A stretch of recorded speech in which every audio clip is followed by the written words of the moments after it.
icyamamare akaba n'umuvloga ndetse no mu content creator Aisha Speed kuri ubu ngubu yamaze gusesekara mu Rwanda, aho yasesekaye ku kibuga cy'indege ahita agenda rwose azamuka hano i Musanze aza kureba ingagi. Ubu ngubu ari mu karere ka Musanze ari kureba ingagi hano mu Kinigi.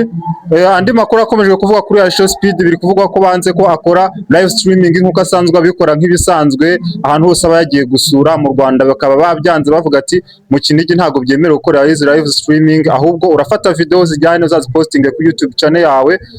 Aisha Speed ikaba iri kuvuga ko akimara kuva hano mu Kinigi agomba guhita yerekeza kuri stade Amahoro, aho agomba kuza kujya kureba umukino uri buhuze ikipe ya APR FC ndetse n'ikipe ya Rayon Sport, bimeze nka derby n'ubundi, aho ikipe ya Real Madrid ihura n'ikipe ya FC Barcelona. Ni nka APR na Rayon byo mu Rwanda. Ngira ngo nshishikarize umuntu wese uri i Kigali kuza kugera kuri stade Amahoro akareba ese uyu mukino uraho umeze gute, uratangizwa n'iki cyamamare Aisha Speed. Bamwe mu ba content creator biri kuvuga ko bashobora kuza guhangana n'uyu Aisha Speed, tendinga ko wo bita Kasuku Skiza Mpanga ashobora kuzakora competition n'uyu nguyu Aisha Speed, bakavuga bati reka uyu nguyu Osma agomba kuzakora competition, aho yanakoze n'aga challenge kagaragaza nyine uko ashobora guhangana n'uyu Aisha Speed.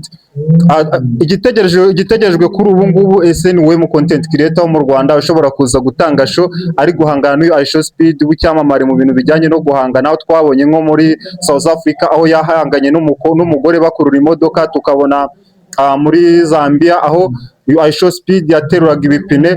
Bari kwibazwa ngo ese niwe mu content creator ushobora kuza guhangana n'uyu Aisha Speed bagatanga show abantu bagiye kureba uyu mupira bakishima, ari nako igihugu cyacu cy'u Rwanda gikomeza kwamamara ku ruhando mpuzamahanga. Tunashishikariza abanyamahanga kuza gusura u Rwanda, cyane cyane ko tubizi ko u Rwanda rufite promotion ya Visit Rwanda, aho dufite ibikorwa nyaburanga byinshi nk'ibirunga. Iyi stade Amahoro tuvuga ko ishobora kuzakira imikino myinshi mpuzamahanga.